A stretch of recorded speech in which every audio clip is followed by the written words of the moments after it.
It's been a while since I talked about my close personal friend Wes Anderson on this channel, hasn't it?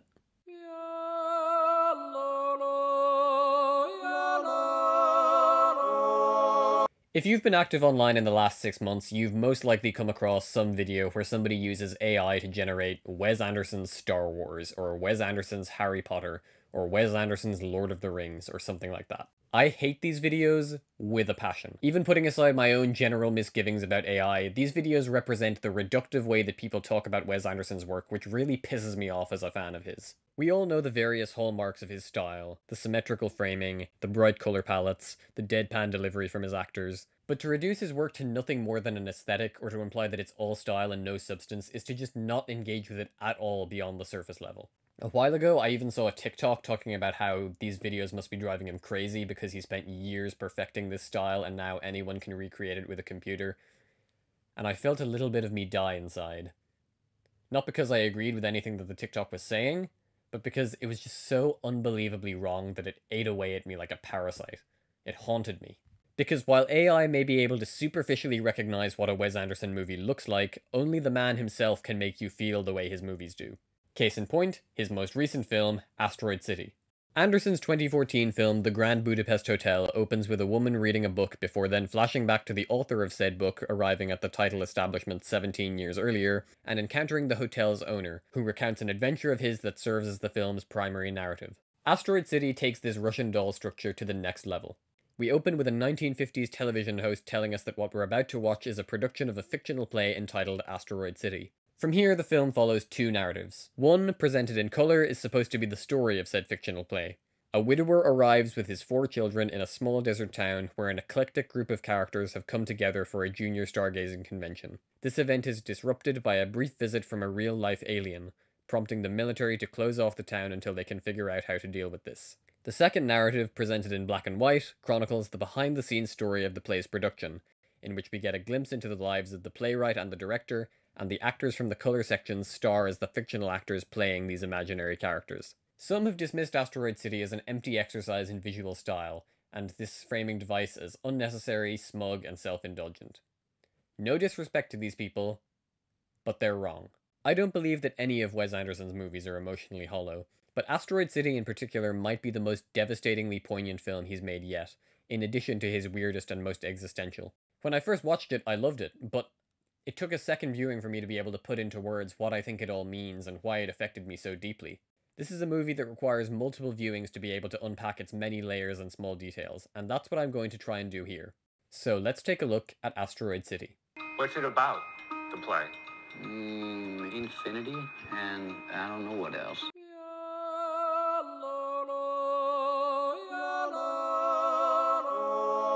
Asteroid City is the most thematically ambitious movie that Wes Anderson has made yet. It's difficult to sum this movie up in a single theme because there are really so many different components to what it's trying to say. To start with, let's see how it looks at the themes of grief and loneliness. In the color sections of the film, this theme is most obviously explored through the character of Augie Steenbeck. He's a war photographer and father of 4 whose wife has recently passed away. Accompanying him are his genius son Woodrow, his 3 small daughters, and later his father-in-law Stanley, all of whom are naturally mourning this loss too. But there's even more going on here. In the black and white sections, we meet Jones Hall, the actor who is portraying Augie on stage. He meets with the play's writer, Conrad Earp, and they discuss the play and Augie's character motivations. At the end of the scene, they kiss. Their relationship is never mentioned again, but based on what we've seen, we can assume that they go on to become lovers. It's the 1950s, so it makes sense that they wouldn't discuss this around other characters. Near the end of the film, we're told that Conrad died in a car accident 6 months into the play's run. On repeat viewings, this adds an extra layer to the colour sections. We're watching Augie grieving for his wife, but we're also watching Jones, the fictional actor playing him, mourning the loss of his own love, and likely drawing on that pain for his performance. As a result, the line between the film's different layers of reality becomes even more blurred. Keep this idea in mind, because it's going to become important later. And then there's the theme of loneliness. In the play, Augie strikes up a connection with Midge Campbell, a famous actress who's arrived in Asteroid City with her own daughter. Midge isn't mourning any loss, but like Augie, there's a sense of sadness to her throughout the film. She feels that despite her fame and success, her full potential as an actress isn't being fully recognized, and this frustrates her. But in Augie, she finds a similarly lonely soul whom she can confide her sadness in.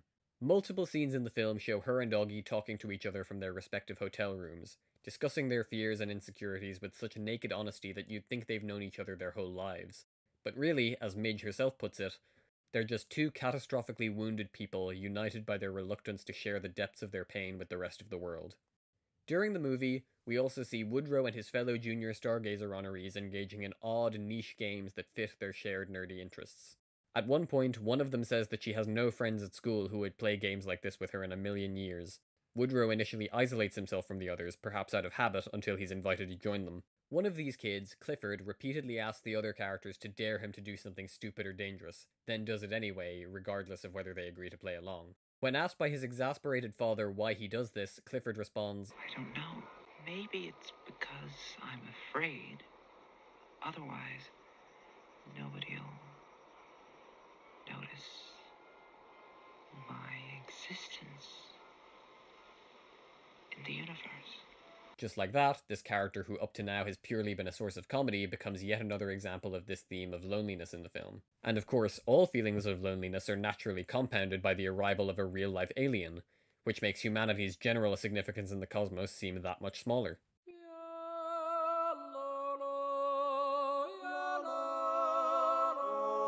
One of the most common recurring motifs in Asteroid City is characters using art as a coping mechanism. And once again, examples of this can be found in the colour sections and the black and white ones.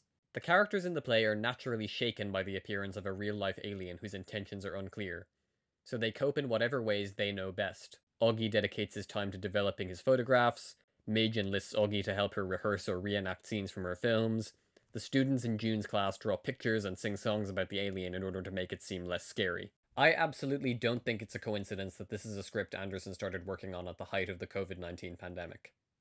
After all, it's a story about a large group of characters whose lives are upended by world-changing events, forcing them to be indefinitely quarantined, during which time they turn to the little things that bring them comfort in order to stay sane throughout a terrifying ordeal. In the quote-unquote real world of the movie's reality, we see even more examples of this theme. Most notably, the play's director Schubert Green is shown to be burying himself in his work as a distraction from the fact that his wife and son are leaving him. He literally makes himself at home on the set of the production, dedicating himself to this project so he doesn't have to face the real world where he's just lost everything. Like many of the characters in the play he's directing, Schubert feels most comfortable when he feels that he's in control of something.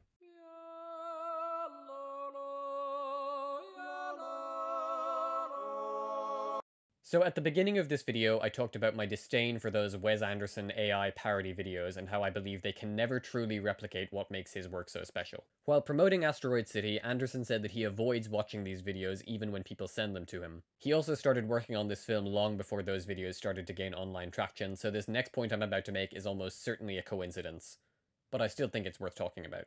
As I've talked about, Asteroid City is not just the simple story of a desert town that gets placed under lockdown by an extraterrestrial visit. It's a movie that repeatedly draws attention to the fictitious nature of that story. Am I not in this? Excuse me? I'm not in this.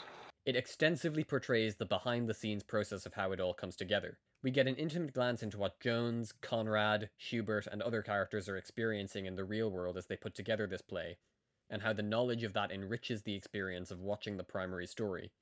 How it takes all these talented people and the unique insights they bring to the table to make Asteroid City what it is. Is there a title? I'm torn. Maybe The Cosmic Wilderness? You like that one? Not really. In other words, right as the internet is trying to convince us that a Wes Anderson film can be generated in a few minutes by an algorithm, Anderson himself has just released a film that is effectively about how art cannot be simply understood purely on a surface level. The lived experience of the artist will almost always inform the work in one way or another, whether it's deliberate or subconscious, and understanding the context of the piece is essential to truly engaging with its meaning. This is the reason that AI cannot truly replace Wes Anderson, or the countless talented collaborators who come together to help him bring his unique visions to life.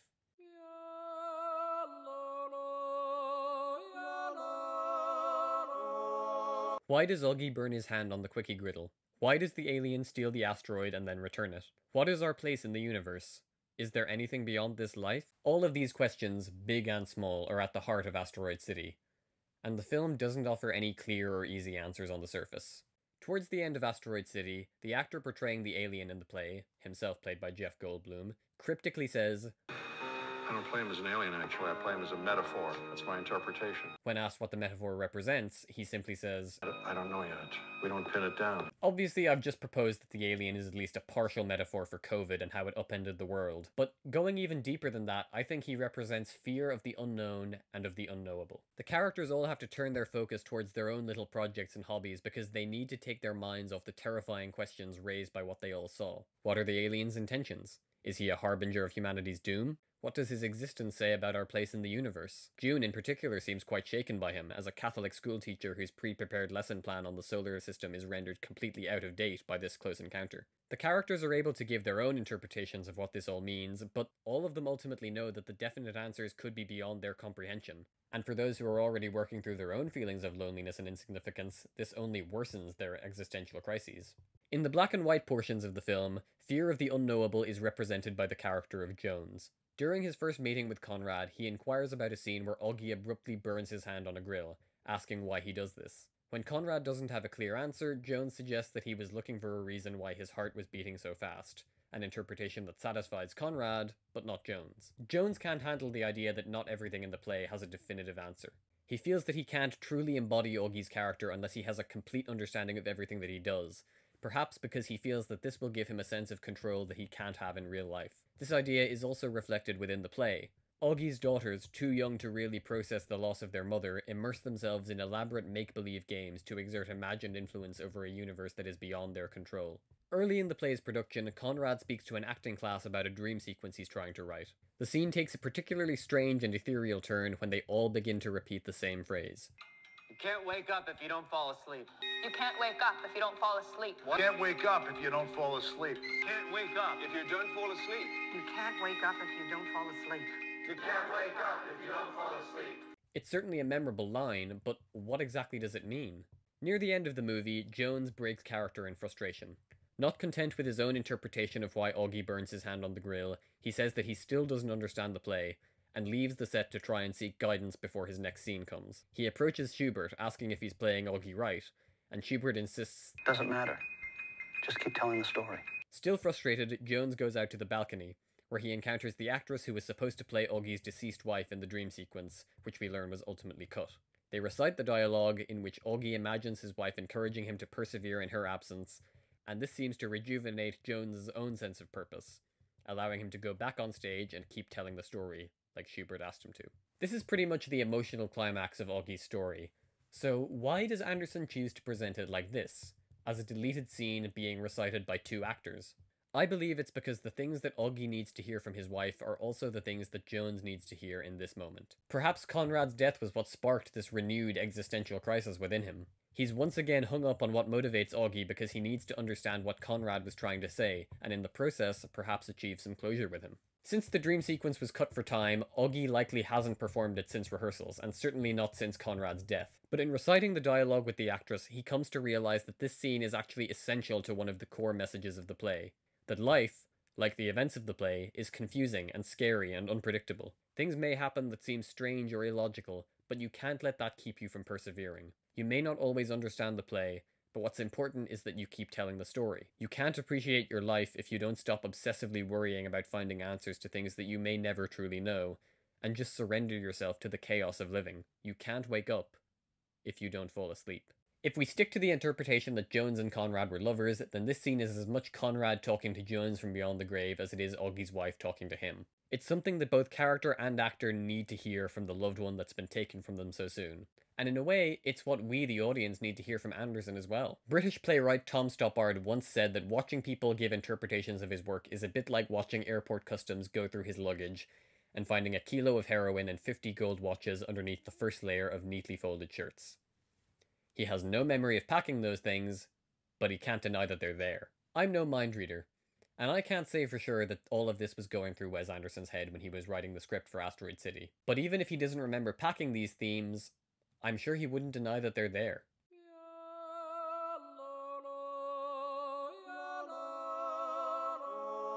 Asteroid City has a lot on its mind. In fact, there are so many layers to this thing that there are still elements of it that I don't feel completely confident in analysing right now. Put on the spot, I couldn't confidently tell you what I think is the significance of the recurring motif of nuclear tests happening in the distance, or why there's a vending machine that sells land deeds, to name a couple of examples. And there are probably even a few more layers that haven't even occurred to me yet. Maybe I'll find answers for these things on future viewings. Who knows? Because the great thing about Asteroid City is that it functions perfectly as both an esoteric work about the meaning of life and how we channel our grief through art, but also as a purely enjoyable hangout movie with beautiful cinematography and eccentric humor. Try getting that from an AI.